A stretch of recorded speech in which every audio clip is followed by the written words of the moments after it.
Hello and welcome to our Christmas edition. For those that didn't see our first Westrail news, my name is Russell Goodrick, and in these quarterly programs we bring you news from all over the system, such as our first story today on the latest wheat wagons. The wagons designed, developed and built at the Midland workshops will have a major impact on Westrail's haulage capabilities. With the story, here's Peter Holland. The Mechanical Engineering Design Group at Midland have come up with another winner for Westrail, the XU grain wagon. XU almost sounds like some kind of space weapon, and you could be forgiven if you thought that was what these men were building. But in fact, they're literally wrapping a gleaming sheet of aluminium around a wagon chassis. But let's go back to where it all started, on the drawing board, and talk to design engineer Ron Ingram. It was specifically developed here to take advantage of our limitations in narrow gauge rolling stock outline, and we got away from our normal concept of discharging between the rails, and we went out wider with our bottom doors so that we're able to put more weight in the wagon without exceeding our limits of centre of gravity, which are one of the controlling factors in design. And to get the best benefits, we also went for aluminium construction. From drawing board to this, the cutting of metal using computerised machinery, the welding on both the interior and exterior bodywork. When completed, the XUs will be of 76 tonnes gross weight, with a load capacity of 58 tonnes of grain, an increase on present capacity of over 20%. Mick White is proud of Midland Workshop's contribution. The discharge door arrangement on these is far different to anything that we've had before. It's a little bit more complicated. It creates a different centre of gravity through the new design of the doors. It's totally air operated as against the old manually operated doors. Announcing the XU program, Minister for Transport Gavin Troy said a 30% increase in handling efficiency was expected. Of course, we all have different priorities. For Westrail and Mr. Troy, it's a significant rise in revenue. But for Russell Healy, a young boilermaker, there's his own reward. We asked him about the technological differences of working with aluminium or steel. I find alloy easy to work on, yeah. A lot of people like steel. It's all a personal thing, right? Yeah. But you prefer working aluminium? Yeah. Why? $8 on the go now more, for one thing. Now there's a young man who can separate the wheat from the chaff. Well-deserved compliments for our new XU wagons and our Midland Workshops team. If you have any comments on that story, or indeed any ideas or suggestions of stories that you believe deserve coverage, we'll be only too pleased to hear from you. Give our public relations team a call at the Westrail Centre in East Perth, or better still, drop us a line. After all, if you don't bring it to our attention, it might just go unnoticed. One such request has been received from Gordon Gale at Kwinana. Gordon writes, "The tape was well received by all staff members who watched it, and a few have suggested that perhaps a video could be taken of the activities in the Kwinana area, where approximately 20% of Westrail's revenue is acquired from the bauxite, alumina, caustic, grain, coal, lime and steel traffic." Thanks, Gordon. A great idea, and you can expect to see a report in one of our forthcoming editions. One story that is creating a great degree of interest is the study into the possible integration of Westrail and Australian National. We are the two most progressive and efficient railways in Australia, and a steering committee has been formed to report on the economic, financial and social costs and benefits to Westrail and its staff. In October, every staff member of Westrail received a letter advising them that there was an investigation underway into the possibility of an integration, a merger between the Australian National Railways Commission and Westrail. Well, there have already been some early discussions, and to tell us about those is Mr. Bruce Sutherland, the Assistant Commissioner of Westrail. Well, so far, very early stages, really determining what both railways are doing and what possible benefits there might be from any closer relationship. Who initiated the investigation and why was it initiated? Well, it has been the Federal Labor Party's policy for many years now to have a national railway, and back in '74 this was first progressed and dropped for various reasons. And so the federal government has now approached the Western Australian government to determine the interest in this type of integration.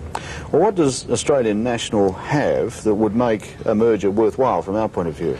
Well, I think it's particularly interesting that Australind National does have, of all the railways in Australia, a culture very similar to that of Westrail's, a corporate policy that's similar, a commercial charter that's similar, and a significant amount of common freight interests. One aspect that's going to be of vital concern to most people is what it will mean in terms of jobs and people if it goes ahead. Well, I think the key point is that the two railways at the moment have a relatively small task, each of them, and we do see some overhead reduction, which does mean in some sense a reduction in the total manpower of the organisations. But more importantly, both railways are currently losing money, and we see a joint development potentially having the opportunity to earn a positive bottom line. And that does ensure, of course, jobs for the employees in the long term rather than the short term. Now, I imagine the unions are going to be watching the results fairly closely. Are they being involved in the discussions? Yes, the unions have been kept informed to date of the very early discussions that have been taking place, and they will be involved as and when required as we get closer down the line. Now, if the initial part of the study finds that a merger will be worthwhile, what's the next step? Where do we go from there? Well, it will determine, in fact, what the level of integration should be. It could be anything from a joint venture on a limited part of the traffic, let's say the east-west freight services, or it could be a total integration of all of the services of Westrail into the Australind National Railway, with the exception of the metropolitan passenger services. So once that level of integration has been determined, if any, then the financial evaluation will take place on just what way it should go ahead and to what extent. Graham Hunt with that story, and a note that Railways Commissioner Ian McCullough has clearly stated that Westrail staff will be kept well informed of any developments in the matter. If you saw our first Westrail news, you'll remember the preview of the new Australind. Well, the train is now in service, and for many city and southwest residents, it was all aboard for the inaugural run. On Monday the 16th of November, this gleaming new train, the Australind, went into service for Westrail. Providing the latest in passenger comfort and service, it's sure to be a winner. Comfortable, quiet, fast and reliable, and designed with people in mind. A few days earlier, the new train got a great send-off from distinguished guests, including the Premier, Mr. Burke, who drove the train into Bunbury Terminal, two ministers, Gavin Troy and Pam Beggs, and the mayors of Perth and Bunbury. The bicentennial year ahead, the new service will encourage tourist travel between Perth and Bunbury. But more importantly, when the visitors have all left, the people of Western Australia will have a commuter service to be proud of. All aboard!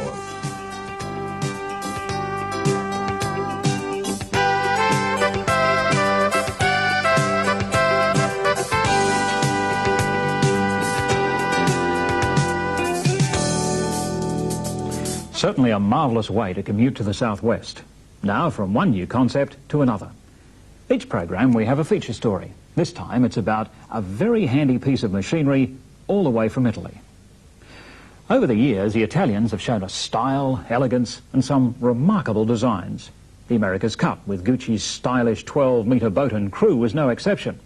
Now we have another insight into their remarkable designs with a piece of machinery that's not only as big as a 12-metre, but needs just as much know-how to manoeuvre.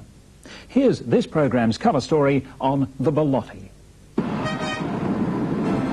The Kewdale Freight Terminal recently wheeled out its new baby. Christened the Bolotti after her Italian parents, this healthy beauty is the very latest in technology for freight handling. Strong, manoeuvrable and versatile, the Bolotti can handle containers weighing up to 40 tonnes with ease. A replacement for this ageing, slow-moving gantry crane, she can handle a piece of freight every 3 minutes. Some months beforehand, Glenn Trigg from Motive Power went to Italy to study the uses of this champion lifter. He tells us a little about what he did over there. Yeah, I went to Italy to see the Bolotti type machines in operation in various terminals in Italy, as well as look over the works that our machine was manufactured in. Our machine was partially finished while I was there, and I was fortunate enough to observe the assembly of the spreader. Costing $750,000, the purchase was organised by the mechanical branch, the marketing and operations branch, and the supply division at Midland. The Bolotti is built to tackle the big loads, and if necessary, that includes the trailer as well. Up she goes, lock, stock and barrel. At Kewdale, with the Bolotti as the centrepiece, this new facility is called intermodal because it can handle freight that travels by more than one mode of transport. It's a success story for the future. Westrail customers will be the happy beneficiaries of faster, more efficient freight handling.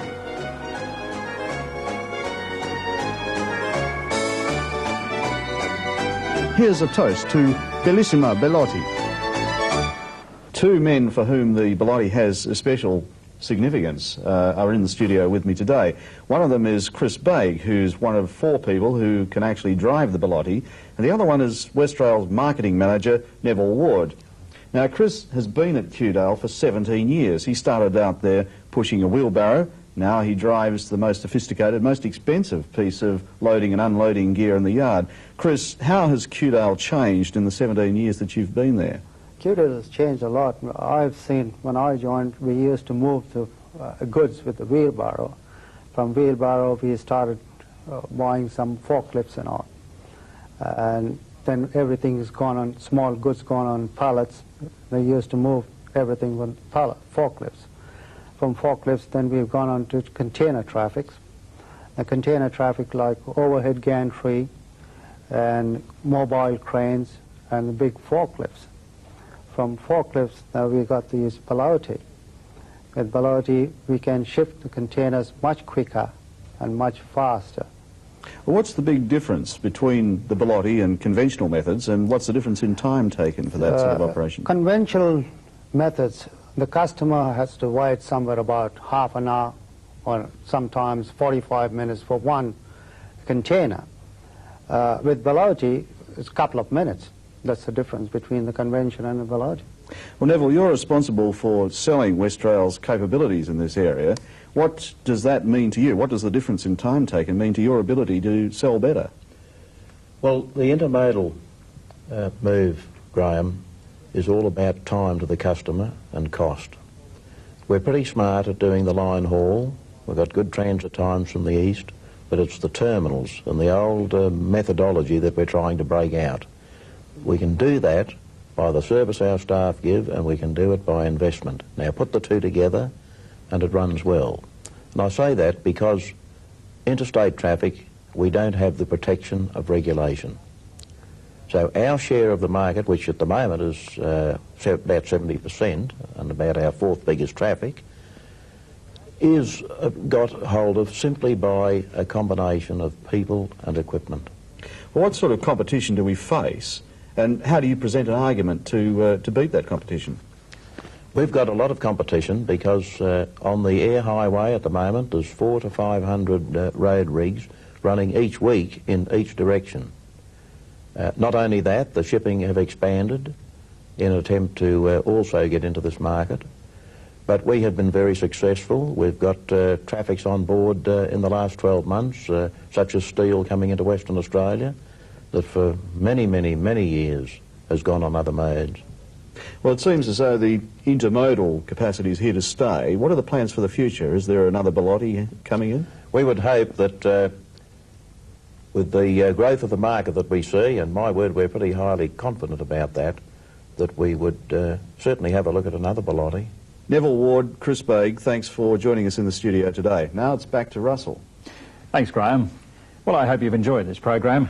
Don't forget to drop us a line if you know of something interesting that you think we could cover, like our closing story, which raises the question, just how does Santa get around Western Australia? See you next time.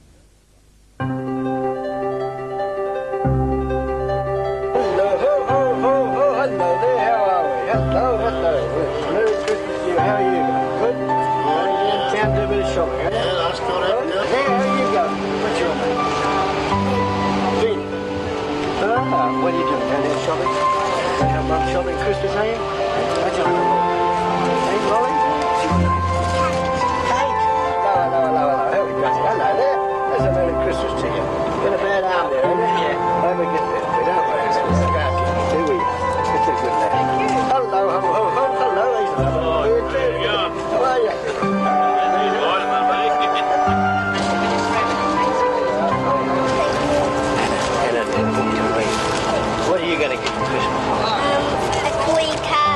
toy car? And the teddy bear. The teddy bear.